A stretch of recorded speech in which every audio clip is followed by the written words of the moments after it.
ቤዛ እንግዲህ ሁሉም ነገር በቅቶኛል፣ ከዚህ በላይ ልለምነው ልለማመጠው አልችልም፣ ብሄድ ይሻላል እያለች ትገኛለች። ኤፍሬምም እንግዲህ ያዙኝ ልቀቁኝ እያለ ይገኛል። ጭራሽ ደግሞ አንዋር እናንተ የሆነ ግንኙነት የሆነ ነገር አላችሁ እያለ እንግዲህ ቤዛንና አንዋርንም እያማ ይገኛል። ወይ ከጓደኛው አልሆነ ወይ ከቤዛ አልሆነ ብቻ በመሀል ቤት ቀርቷል ማለት ነው። እንግዲህ አንዳንዴ ያው መፍረድ አልችልም እውነት ለመናገር ቤዛም የራሷ እውነት አላት፣ ኤፍሬምም የራሱ እውነት አለው። ምንም ማለት አልችልም። ያው ብዙዎቻችሁ ግን ኤፍሬምን በጣም እየሰደባችሁ የምትገኙ ሰዎች አላችሁ። እስኪ ምንድነው የተፈጠረው ነገር? ቤዛ ጋር ያለው እውነታ ምንድነው?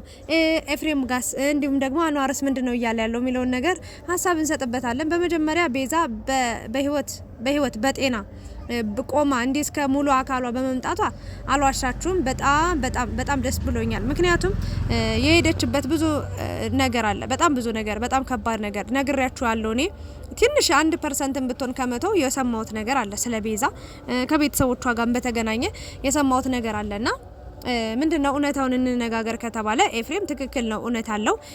ይሄ ሁሉ ወራት ጠፍተሽ ስትመጪ እውነታውን ማወቅ እፈልጋለሁ፣ የት ነበርሽ፣ እንዴት ነበር፣ ምን ብሎ እየጠየቃት ነው የሚገኘው።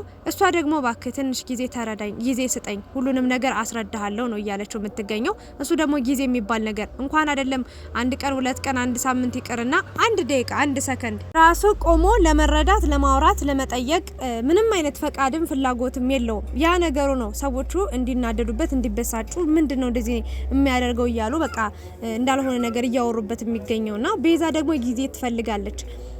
አንዋር ደግሞ የመጣበት መንገድ ምንድነው? እች ልጅ በቃ ምንም ነገር ባትነግረኝም ውስጥ ያለውን ነገር ያሳለፈችውን መንገድ የመጣችበትን ነገር እንዲህ እስክትሆን የጠፋችበትን ይሄ ሁሉ ጊዜ የጠፋችበትን ነገር ባትነግረኝም አፏ ወጥታ የሚታየኝ ነገር አለ ነው ያለ። በቃ በአጭሩ ይሄ ትልቅና ዋና መልስ ነው። ለምን በቃ ፊዚካሊዋ ያስታውቃል።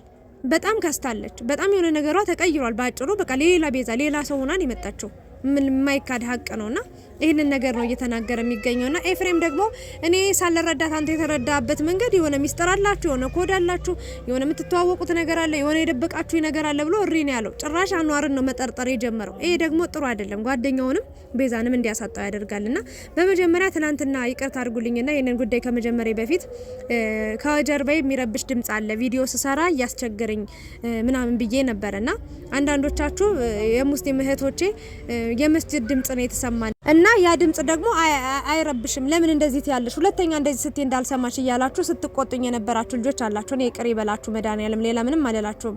ሲጀመር የቤተ ክርስቲያን ድምጽም የመስጂድ ድምጽም በሰው ሀገር ሆናችሁ ስትሰሙት ምን ያህል እንደሚናፍቃችሁ አውቃለሁ። ስለዚህ ያንን ድምጽ አይደለም፣ አስፋልት ዳር ነው ያለውትኝ፣ መኪና ያልፋል፣ ባጃጅ ያልፋል፣ ትልልቅ መኪናዎች ያልፋሉ፣ አጠገቤተኛ ሰው ሊኖር ይችላል፣ የሚያንኮራፋ ሰው ሊኖር ይችላል፣ ሚስል ሰው ሊኖር ይችላል።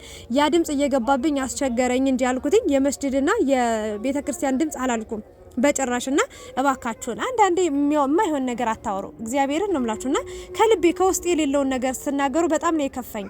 በዚህ ልክ ማለት እንዴትስ እንደዛ ልል እችላለሁ? ሲጀመር የመስጂዱም ድምጽም የቤተ ክርስቲያኑ ድምጽ ማታ ነው የመስጂድ የሚገባው። አሁን ደግሞ እንደምታዩት የቤተ ክርስቲያን እየገባ ነው። ግን ሩቅ ስለሆነ ያን የሚረብሽ ድምጽም የለም። ቢገባም የሚረብሽ ነገር እንደውም ደስ እያላችሁ እየሰማችሁ ቪዲዮን እስከ መጨረሻው እንድታዩት ያደርጋልና በዛ ልክ አይደለም ያልኩትኝ። እኔ የሚያልፉት ባጃጆችና እየጮሁ ሰዎች ያልፋሉ፣ ውሻ ይጮሃል ምናምን አስፋልት ዳር ስለሆነ ቤቱ ማለት ነው ያለውበት ሰፈር እንደዛ ስለሆነ ነው።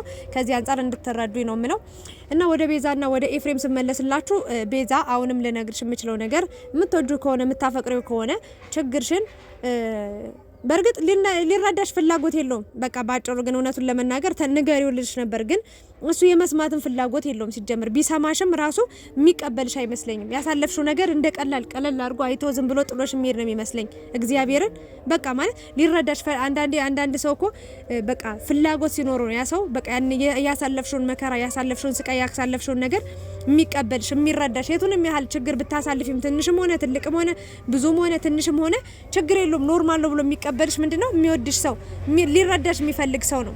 ኤፍሬም ግን ከነጭራሹ ራሱ ምንም እሷን ለማዳመጥ ራሱ ምንም አይነት ፍላጎት የለውምና ኤፍሬም አንድ ነገር ላንተ መመክረ ነገር ቢኖር ወደ ራስ ተመለስ። እቺ ልጅ ውስጧ ምን እንዳሳለፈ ምን መከራ ውስጥ እንደነበረች የት እንደነበረች የሚያስታውቅ ፊዚካል ይዛን ፊቷን አይተ ማወቅ መረዳት ትችላለህ። ስለዚህ ጊዜ ስጣትና በቃ ተሸነፍላት።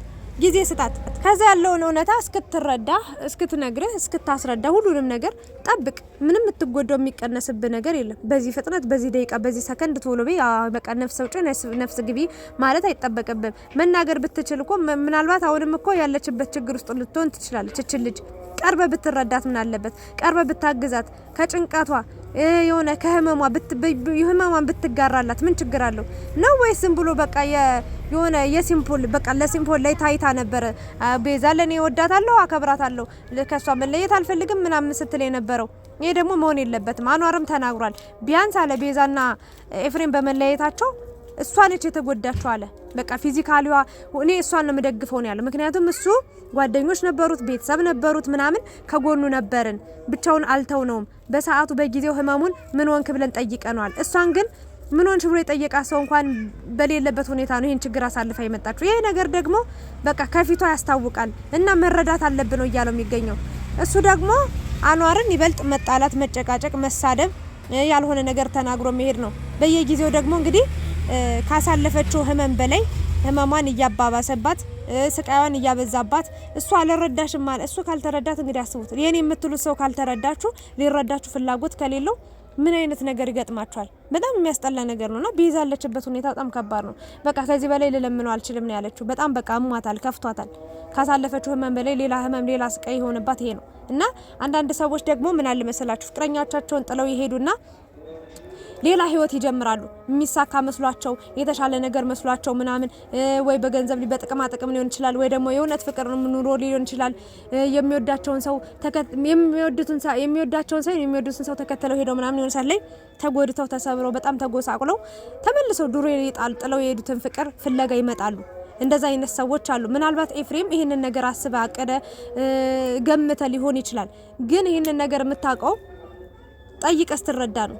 ቤዛ ደግሞ ከወንድ ጋር በተገናኘ ምናምን ነገር ሳይሆን ከቤተሰብ ጋር በተገናኘ ነው ችግር ውስጥ የነበረችው። ባጭሩ ነው ስነግራችሁ ከቤተሰብ ጋር በተገናኘ እሷ ብቻ ሳይሆን ቤተሰቦቿም ከባድ ችግር ውስጥ እንደነበሩ ነው ኢንፎርሜሽኑ የደረሰኝና እችን ልጅ ቀርቦ ቢረዳት ጊዜ ቢሰጣት አንድ ሳምንት አንድ ቀን ለምን አንድ አመት ጊዜ ይሰጣት? ምን ችግር አለው?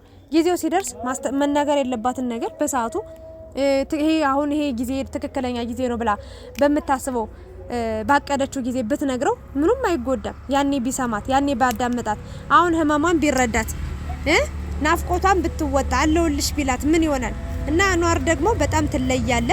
በጣም ምርጥ ሰው ነህ። በእውነት አንተን አለማመስገን አለመረዳት በቃ ይከብዳል። የእውነት ነው የምልህ። እንደዚህ እየሰደበ ጓደኛ ፊት ጥሩ ፊት ሳያሳይ ግን በቃ እሷ ሴት ናት።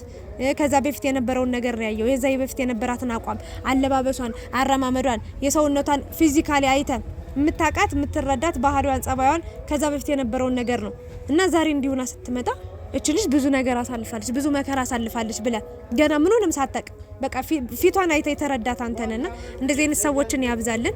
ብቻ ቤዛና ኤፍሬም አንድ ላይ ቢመለሱ ደስ ይለናል። ግን ደግሞ ኤፍሬም ቱግ አትበል። የምትወደው ልጅ የምታፈቅር ልጅ በዚሁ አጋጣሚ ባለማደማመጥ እንዳታጣት በጣም ትልቅ ስጋት አለብኝና ቤዝዬ ደግሞ አይዞሽ፣ ተስፋ አትቁረጪ። እውነታ ካለሽ አንድ ቀን ሁሉንም ነገር አፍረጣጥረሽ ተናግረሽ እውነታውን አውቆ እሺ የሚብል እንብኝ የሚበል የራሱ ውሳኔ ተጠብቂያለሽ ብዬ አስባለሁ። እና አይክፋሽ፣ አይዞሽ። የሰው ልጅ በዚህ ምድር ላይ ሲኖር ብዙ የሚያሳልፋቸው መከፋቶች፣ መጨነቆች፣ ብዙ ነገሮች አሉ። ባንቺ አልተጀመረምና አንድ ቀን ደግሞ ሁሉ ነገሮች አብቅቶ ወደ ድሮ ሰላምሽ፣ ወደ ድሮ ማንነትሽ፣ ወደ ድሮ አቋምሽ፣ ወደ ሰውነት ክፍልሽ፣ ወደ ድሮ ውፍረትሽ ተመልሰሽ ጥሩ አቋም ላይ ሆነሽ ደግሞ ለማየት ያብቃን። ሁሉም ነገር ጊዜ አለው። ምንም በአንድ ጊዜ የሚቀያየር ነገር የለም። ይሄንን ነው ልል የምችለው። አብራችሁ ስለነበራችሁ ከልብ አመሰግናለሁ። ላይክ፣ ሼር፣ ሰብስክራይብ ማድረጋችሁን አትርሱ እና ቪዲዮ ስሰራ ደግሞ ያልሆነ ኮሜንት አትጻፉ። ካልገባችሁ ያልገባችሁን ጠይቁ። ከገባችሁ ደግሞ በገባችሁ ልክ ጥሩ ነገር ኮምቱ። መጻፍ ስለምትችሉ ብቻ የማይሆን ነገር እየጻፋችሁ እኔንም የማይሆን ነገር ውስጥ አትክተቱ ለማለት ወዳለሁ። ሰላም ቆዩልኝ። አመሰግናለሁ።